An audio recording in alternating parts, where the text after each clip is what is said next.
Waqt li kont magħluq id-dar waqt il-COVID, kelli l-opportunità li naqleb il-ktieb tas-Salmi għal Malti. Użajt il-traduzzjoni Ingliża New American Standard Bible, kien eżerċizzju vera ta' barka għalija, għad naħdem fuq ovvjament, forsi jekk il-mulej xi darba nippubblikawh. Traduzzjoni jidher li jiena preċiża, anke qabbilta ma' traduzzjonijiet oħrajn, u se nuża di traduzzjoni għal dis-sensiela ta' messaġġi li se waslilkom it-Ktieb tas-Salmi. Il-Ktieb tas-Salmi huwa Bibbja żgħira f'Bibbja kbira. Bibbja żgħira f'Bibbja kbira. Jinsab fin-nofs tal-Bibbja, jekk taqra Ktieb tas-Salmi prattikament qiegħed tieħu xemm fil-Bibbja fil-qosor. Tajjeb?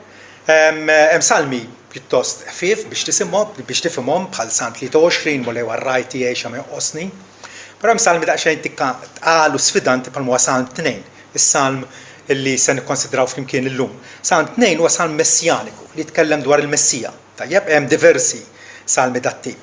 Tiddejqux forsi jekk tisimgħu xi kliem tqil, jekk alla jrid infehmuh u naraw x'inhuwa il-messaġġ ta' dan is-salm. Ovvjament se nuża t-traduzzjoni tiegħi, ukoll irrid nagħmel l-osservazzjoni flok mulej jew sit kif naqraw fil-Bibbja s-sewda tagħna, ħallejt l-ismijiet proprja tal-Alla li huwa Yahweh, bl-Ingliż Jehovah, tajjeb, u Adonai.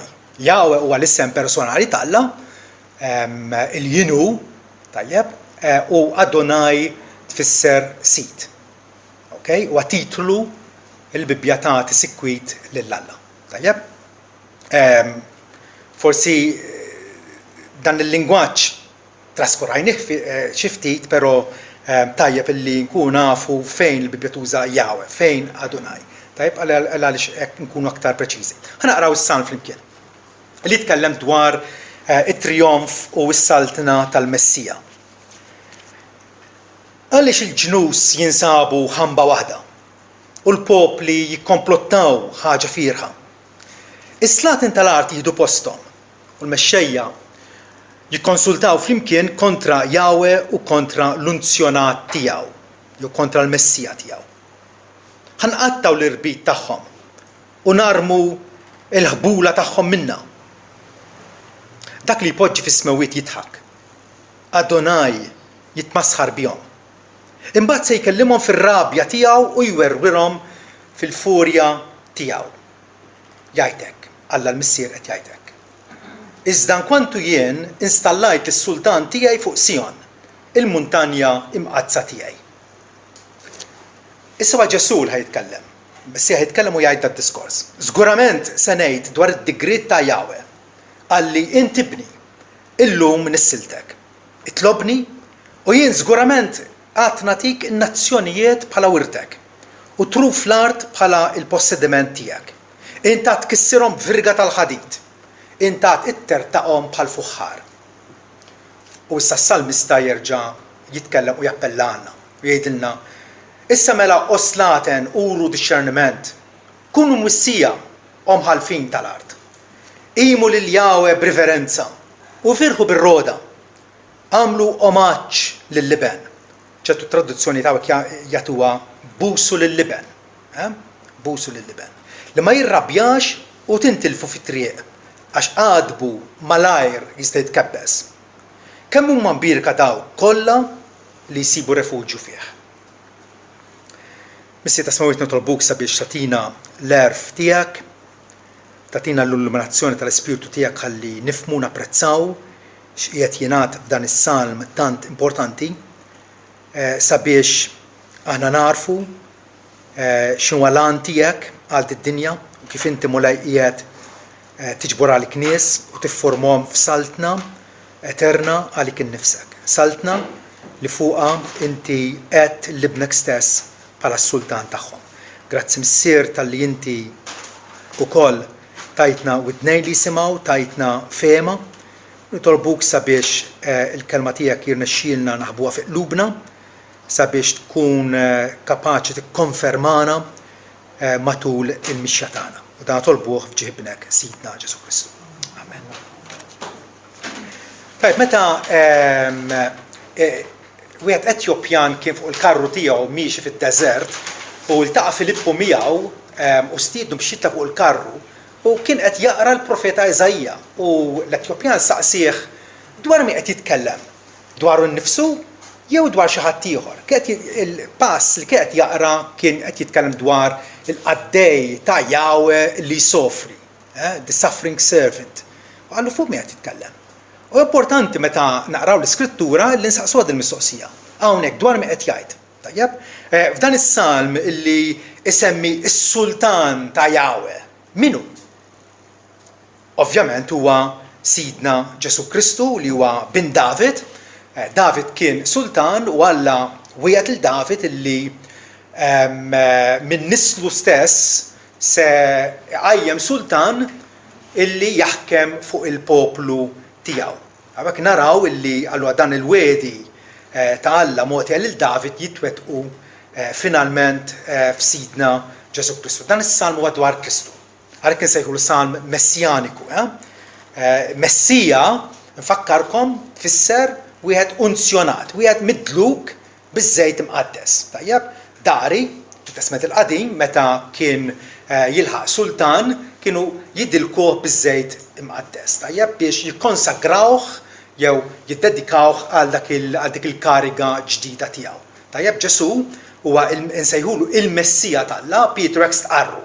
Meta Ġesu saqsew minn mintom int tgħidu li jien. U Pietru qabeż u qallu int il-Kristu tal-Alla.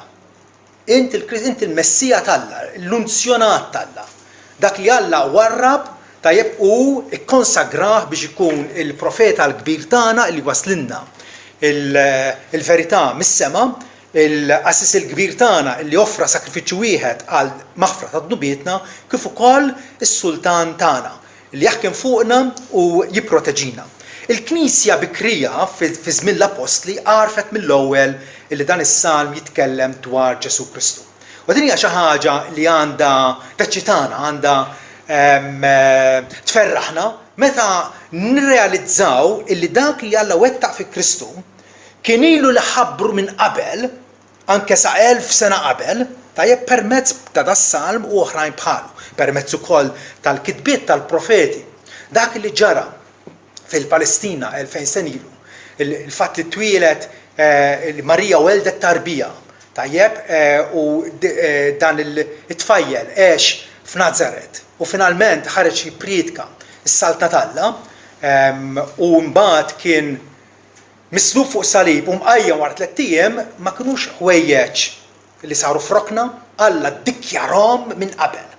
U dan għamlu għal konferma tal-fidi tagħna biex aħna ngħidu ċertament din ma kienx koinċidenza, ma dan kien il-pjan Alla illi ħabbru minn qabel biex imbagħad aħna naraw it-twettiq tiegħu u ngħidu da bil-fors u għal-emil Alla. U allura meta il-Knisja Bikrija affaċċjat l-ewwel persekuzzjoni mill-membri tas-Sanedrin imxewxin kontra tagħhom, tajjeb il-Kristjani tal-bidu flok ma ħarġu fit-triq protestaw, nġabru flimkien u talbu flimkien. Araw x'talbu eżattament fl-Atti kapitlu 4 vers 25. L-Alla di jgħidu int li b'fom David għaddej tiegħek qed il-għala għadbu l-pagani u l-popli ħasbu ħsibijiet firħa u għamu s-sladen tal-art u l-kbarat inġemu flimkien kontra l-mulej u kontra l-Kristu tiegħu.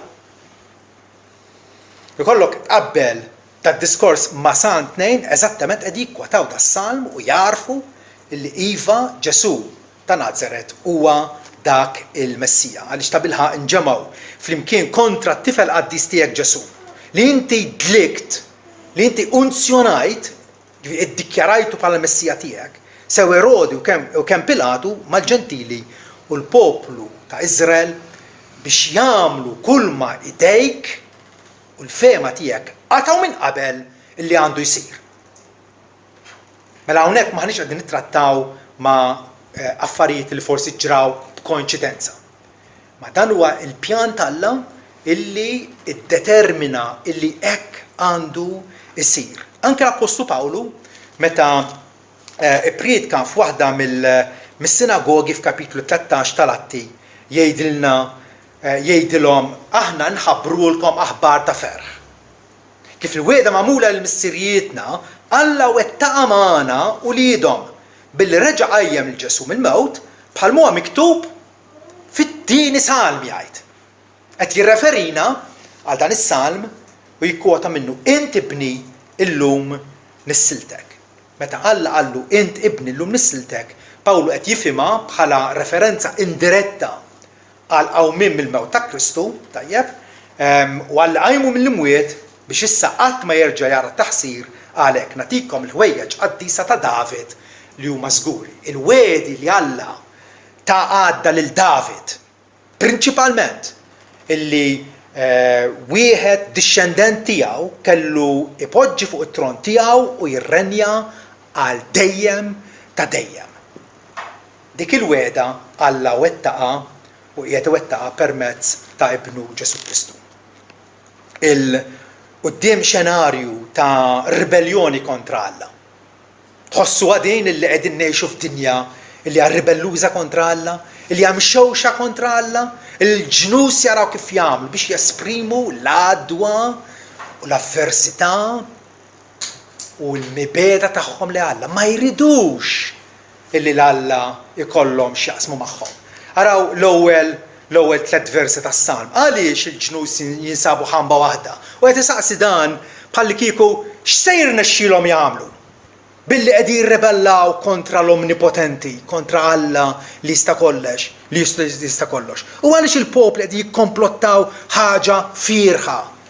Bl-imġiba tagħhom, bl-atteġġament tagħhom mhux sejr nexxielhom illi iwarbu lil Alla milli jirrenja fuqhom bil-mod sovran tagħhom. Is-slatin tal-art jieħdu posthom u l-mexxejjek konsultaw flimkien kontra Jahwe.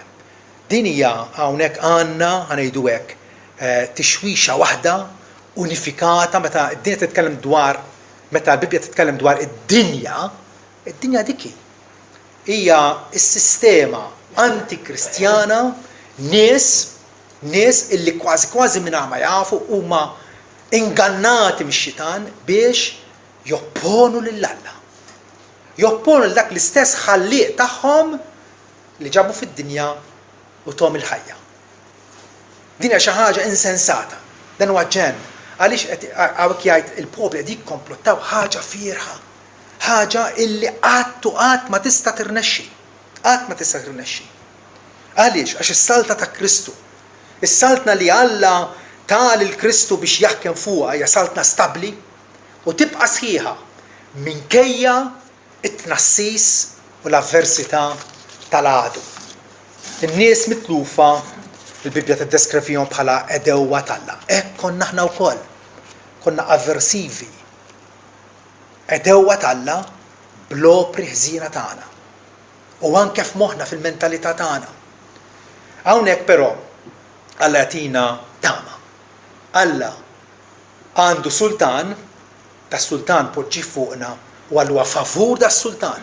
Das-sultan huwa ibnu stess illi jistabbilixxi s-saltna tiegħu avolja l-oppożizzjoni hija qawwija ħafna. Meta Ġesu der fostna, l-ewwel messaġġ illi beda jgħaddi lin-nies li semmija tiegħu kien għala iż-żmien orbot is-saltna tal-Alla, indmu u emnu l-Evanġelju. Dak kien il-messaġġ prinċipali ta' Ġesu. Li n-nies għandhom idur li Alla mill-oppożizzjoni tagħhom lejh sabiex joqogħdu għal gvern ta' sultan li Alla qiegħed fuqhom. Alla jirreaġixxi għall dewwa tiegħu billi jinstalla s-sultan tiegħu. Meta jdu jinstalla ġib ipoġġih fil-kariga. Jaħtru biex iwettaq id-dmir u r-responsabilità ta' sultan. Araw vers 4-6. Fejdilna dak li poġġi fi smewit jitħak. Alla minkejja l-oppożizzjoni sfrenata kontra tiegħu. Jaf illi l-bnedmin huma sempliċi nifs. Huma bla qawwa. Dak li qed fi smewit jitħaq. Adonai jitmasħar bihom. Imbagħad se jkellimhom fir-rabja tiegħu u jwerwirhom bil-furja tiegħu. Iżda nkwantu jien installajt is-sultan tiegħi fuq Sion il-muntanja imqazza tiegħi. Qegħdin taraw din dal-konflitt enormi li jinsab bejn l-umanità u Alla. L-umanità li suppost toqgħod sottomessa il-kol kemm aħna, kull individwu għandu jirrikonoxxi li l-ħallieq illi ta' evidenza tal-eżistenza tiegħu kull fejn tħares. In-nies li jidrilhom li huma orrif jiġħduh il-Alla saru boloħ u jibdlu l-glorja tal-Alla, jpartu l-glorja tal-Alla ma' oġġetti magħmula b'idejhom stess biex imuhom. U jekk mhux b'idejhom stess bil-ħsibijiet firħa tagħhom. U għalhekk hawnhekk Alla qed jesprimi din dal-konflitt illi fih ċertament Alla qed jiddikjara jien huwa sovran fuq kulħadd. Id-dinja hija tiegħi għax ħlaqta jien u l-bnedmin huma tiegħi huwa jien illi naħkem fuqhom permezz tas-sultan tiegħi. Ġesu għandu saltna universali fuq l-umanità kollha, fuq l-anġli u l-bnedmin. U jasaltna ta' qawwa. Jasaltna ta' qawwa. Ħadd lanqas ix-xitan mu kapaċi jagħmel liċken mossa mingħajr id-digriet ta' Sidna Ġesu Kristu. Wa qal kull awtorità fis-sema u l-art hija mogħtija lili. Kull awtorità. Fi-Ġwanni 17 l-missier jgħidlu inti tajtni awtorità fuq kull ħam, fuq kull bniedem ġifieri, biex nagħti l-ħajta dejjem il dawk li inti tajtni. Irridu nirrikonoxxu li dan huwa s-sultan leġittimu, is-sultan validu, is-sultan li fuqu hemm is-siġil tal-Alla. Alla stess installah. Ġesu darba lil Lut. Meta saqsaw x'għandna nagħmlu biex naħdmu l-emejl tal-Alla. U Ġesu weġibhom direttament għalilhom dan u għal-emil tal-Alla. Li intom temnu f'dak li bagħtu. Is-siġil tal-Alla huwa fuq Sidna Ġesu Kristu. Alla huwa favorih, Alla taħ saltna, Ġesu tkellem ħafna dwar din is-saltna mogħtija lilu. Xebbaħa ma' ħmira mazza fil-għaġna, illi eventwalment dik il-ħmira tħemmer il-għaġna kollha. Jew bħal żerrija ċkejkna tas-senapa li żar fost iż-żriera, però meta tinżera tikber u ssir siġra. Saħansitra il-tjur tal-ajru imorru jistkennu fiha. Ġesu xebbaħ is-saltna tiegħu ma' sultan illi jagħmel festa ta' tieġ lill-ibnu. Dawn id-diversi stampi Ġesu qiegħed jipperswadina li iva u għandu ħakma leġittima fuqna. Fatti aħna li nemnu fih, aħna li rikorrejna għandu u narawh u nisqarruh bħala s-Salvatur uniku tagħna, Alla daħħalna diġà fis-saltna tiegħu. Jekk naqraw Kolossin kapitlu 1, vers 13, jgħidilna illi Alla għamilna deni li jkollna sem tal-wirt tal-qaddisin fid-dawl, li ħelisna mill-ħakma tad-dlam u daħħalna fis-saltna ta' Ibnu l-Maħbub. Diġà ninsabu inkorporati, introdotti f'din is-saltna ta' Ibnu l-Maħbub. Dik is-saltna illi dwara jitkellem it-tieni salm hija saltna li aħna ninsabu iva fija. Infatti, il-missjoni tal-Knisja ta' kull wieħed waħda minnha hija li inxandru din is-salma, din is-saltna. L-apostli jekk għamlu, kull fejn marru matul il-Mediterran, ovvjament fi żmienhom laħqu pajjiżi bħalma kienu l-Greċja, l-Iżrael, it-Turkija, l-Italja, u l-Vanġel beda jespandi u jilħaq aktar u aktar popli. Tajjeb, kull fejn marru pritkaw lil Ġesu bħala sultan. U ġieli wkoll daħlu fit trabil minħabba fek. Għaliex in-nies bdew jaħsbu li dan Ġesu ta' Nażaret huwa sultan ħajaqliba l-imperatur ta' Ruma. Araw da xejn fl-Atti 17 vers 7. Hawnhekk għandna l-lut li qegħdin jirrapportaw lill-apostli u qed jgħidulhom li Ġason laqagħhom fid-dar tiegħu u dawn kollha jaħdmu kontra d-digriti ta' Ċesari billi jgħidu li hemm sultan ieħor wieħed Ġesu. Hemm sultan ieħor. U aħna nirrikonoxxuh das-sultan. Inħobbuh u narfu fih it-tama kollha tagħna. Huwa sultan differenti mill-imperatur ta' Ruma jew minn kwalunkwe gbarat jew potentati politiċi ta' żmienna. Meta Ġesu kien meħud quddiem Pilatu, Pilatu saqsih direttament. Qallu int sultan?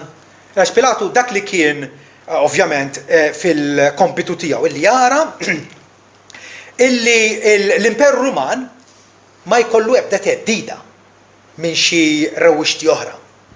Fi Ġwanni 18 vers 36 naqraw hekk. Wieġeb Ġesu qallu għall-mistoqsija tiegħu: Int sultan? U Ġesu qallu s-saltna tiegħi mhix ta' id-dinja. Kieku ta' id-dinja kienet is-saltna tiegħi, l-għaddejja tiegħi kienu jissieltu biex ma nagħtax f'idejn il-lut. Missa s-saltna tiegħi mhix ta' hawn. Għalhekk qallu Pilatu: Mel int sultan? Raġa' qallu. Ġesu wieġeb: Inti tgħid li sultan. Iva qallu. Però mhux fis-sens kif qed toħodha inti. Mhux sultan politiku illi nabbuża mill-poter tiegħi bil-vjolenza, bl-inġustizzja, b'dal-affarijiet. Jien għalhekk twelidt u għalhekk ġejt fid-dinja biex nixhed lill-verità. Kull min hu tal-verità jisma' leħni. Mela s-saltna ta' Ġesu Kristu hija saltna ta' ġustizzja, ta' sliem u ta' ferħ fl-Ispiritu Santu. Aħna llum ingħatatilna din il-grazzja illi iva ninsabu f'din is-saltna taħt il-treġija għarfa u twajba ta' Sidna Ġesu Kristu. Il-Bibja turi illi Alla għamel patt ma' ibnu. Għamel patt ma' ibnu. Għamel ftehim ma' ibnu. Nerġa' naqraw vers 7 sa 9. Il-patt huwa dan. Żgurament se ngħid dwar id-digriet ta' Jahwe. Qalli inti ibni, illum nissiltek. Itlobni. U jien żgurament se nagħti lin-nazzjonijiet bħala wirtek u truf l-art bħala il-possediment tiegħek. Int għad tkissirhom virga tal-ħadid, int għad ittertaqhom bħal fuħħar. Ġesu ċertament se jirrenja fuq is-sudditi tiegħu, fuq dawk aħna nħobbu nitkellmu dwar li tkun dixxiplu ta' Ġesu, li tarfu bħala l-Muallim tiegħek. Però dawk li jibqgħu jirreżistu sal-aħħar, dawk li jibqgħu stinati u ma jarfux is-sovranità ta' Ġesu fuqna. Ġesu għad ikissirhom virga tal-ħadid. Għandna lingwaġġ hawnhekk vjolenti, imma iva fil-ġudizzju meta s-sultan ipoġġi fuq it-tron tiegħu x'jagħmel? Jifret il-ġnus kollha bħalma raj jifret in-naċ mill-mos. Hemm dawn fuq il-lemin, hemm dawn fuq ix-xelluk. Dawk fuq il-lemin li jkunu għarfuh u servewh, Ġesu jgħidilhom irtu s-saltna mogħtija lilkom minn qabel it-tissis tad-dinja għax kont bil-ġuħud majtuni, eċċetera. Ma dawk fuq ix-xelluk, Ġesu jgħidilhom itilqu minn qudiemi ja misħutin. Ma nistgħux nippretendu illi naraw il-barka tagħna mingħajr ma nirrikonoxxu is-sultan illi hu oġob illi jinstalla fuqna bħala bnedmin. Bħala bnedmin għandna bżonn min jiddereġina. Ma nistgħux ngħidu nagħmel li rrid u li jfettilni. Le. Alla tagħna liġi. Dik il-liġi Ġesu għallima sal-inqas dettallu qal illi min jgħallem anke liċken fost il-kmandamenti tiegħi. Da jisejja kbir fis-saltna tiegħi, fis-saltna smawiet. Ġesu irrid li aħna nobdu l-liġi tiegħu, issa li huwa ħallas il-penali tal-liġi miksura għalina, flok ma sembatu fl-infern għal dnubietna, Ġesu għamel it-pattija adekwata u sħiħa għan-nom tagħna. Għaliex? Biex aħna nsiru s-sudditi tiegħu. biex aħna nobduh mill-qalb mingħajr intimidazzjoni il-jiem kollha ta' ħajjitna. U dan huwa l-ferħ tagħna fis-sens meta aħna nafu illi kwalunkwe saltna u kwalunkwe imperu li der matul l-istorja. Nistgħu morru fl-antik net saltna l-imperu Babilonjan, l-imperu Assirjan, kien hemm qablu l-Akkadjan, l-imperu Eġizzjan, l-imperu Ingliż, sa dan l-aħħar, kollha spiċċaw, kollha sfaxxaw. Però araw b'kuntrast is-saltna ta' Sidna Ġesu Kristu. Meta l-anġlu der il-Marija biex ħabrilha li kellha tkun il-Messija, għalilha propjament hekk. U jkun kbir, jissemma Binilola u l-Mulella jagħtih it-tron ta' missieru David. Iva skont Salm 2 Alla taħt tron li Ġesu Kristu. U issa wasal il-waqt, issa li Ġesu kellu jitwielet fostna, li l-Marija qed jispjegala li Alla se jagħtih it-tron ta' missieru David u jsaltan għal dejjem fuq id-dar ta' Ġakob. U għal saltnatu ma jkunx hemm tmiem. Wow! Anke d-discendenti ta' David wara David min salta minn floku? Salamun. Imbagħad Rehoboam. Imbagħad oħrajn. Però bil-mod il-mod dik is-saltna tant kienet ħżienet illi Alla kellu iwaqqaf dik id-dinastija. Però ma jfissirx illi l-weda tiegħu lil David oriġinalment se titħassar jew Alla nesija. Alla għandu sultan, da s-sultan issa huwa installat bħala sultan illi jirrenja fuqna bil-grazzja tiegħu. U aħna nobduh għax irridu nobduh, għax narfu kemm ta' bil-ħabna. Għalhekk il-Salm ikompli biex jgħid illi kunu mela issa imwissija ħalfin tal-art. Meta naraw id-determinazzjoni qawwija tal-Alla illi jonara s-sultan tiegħu, il-dak li ħataru bħala sultan fuqna. Is-salmista qed jgħidilna mela qimu lil Jahwe b'riverenza u jfirħu bir-roda. Quddiem dan ix-xenarju, quddiem dan il-pjan tal-Alla li huwa infallibbli, li ma jistax jiġi fix-xejn. X'għandha tkun ir-rispons tagħna? X'għandha tkun ir-reazzjoni tagħna? Għamlu omaġġ lill-Liben. Għarfuh lill-Liben. Għarfuh. ċertu tradizzjoni ħajja busuh. Busu lill-Liben. Xiġifieri meta tbusi xi ħadd qed turi l-affezzjoni tiegħek. Qed turi l-lealtà tiegħek. Qed turi li inti għandek x'taqsam ma' dak li jkun. Għandek relazzjoni miegħu. Relazzjoni ħajja. Għamlu omaġġ il-Liben li ma jirrabjax u tintilfu fit-triq. Il-Bibja dejjem ta' il-Vanġelu ċertament u aħbar tajba, aħbar ta' ferħ. Tweldilkom illum fit-belt ta' David Salvatur. Din hija aħbar ta' ferħ, però għal min ma jilqaħiex gwaj għalih. Ħadd mu neutrali quddiem Alla. Jew inti favur is-sultan tiegħu u qed toqgħod għalih, jew inti kontrih. Anke forsi meta ma tidgħix bih, ma tgħidx kontrih, Ġesu qal min mhux miegħi u kontra tiegħi. U min ma jiġborx miegħi iferrex. Għalhekk is-Salm jikkonkludi billi jgħid kemm huma mbierka dawk li jsibu rifuġju fih. Sibt rifuġju f'dan is-sultan. Huwa sultan omnipotenti, huwa sultan li Alla qajmu mbellimwiet iva biex jurih kemm ta' bilħaq huwa feddej effettiv għalina. Lilu neħtieġu bħala sultan, bħala qassis il-kbir, bħala il-profeta illi idaw lilna għajnejna bil-verità tas-sema. Jekk aħna ma immilux, jekk aħna ma natux omaġġ lill-Liben, ma jibqa' xejn għalina ħlief l-għadab tal-Alla. Kulħadd huwa taħt l-għadab tal-Alla, imma Alla meta aħna imbusu lill-Liben, meta aħna nafdaw fih, meta aħna ntrabtu miegħu, flok l-għadab tal-Alla, jkun hemm it-bissima tal-Alla fuqna, il-barka tal-Alla fuqna. Mill-bqija kif jispjega tajjeb Ġwanni fil-Vanġelu tiegħu, kapitlu 3 vers 35, il-missier ħobb il-Liben u taħ kollox fideh. Iva, taħ kollox fideh. Taħ li saldan fuqna, taħ li jifdina, taħ li salvana. Kull awtorità mogħtija lilu. Dak li jemmen fl-iben għandu l-ħajja ta' dejjem. Imma dak li ma jemmenx fl-iben ma jarax il-ħajja. Iżda l-għada b'Alla jew il-korla ta' Alla tibqa' tagħmmar fuq. Alla qed jagħtina l-opportunità millum biex il-kol kemm aħna narfu, nirrikonoxxu bil-ferħ lill-iben.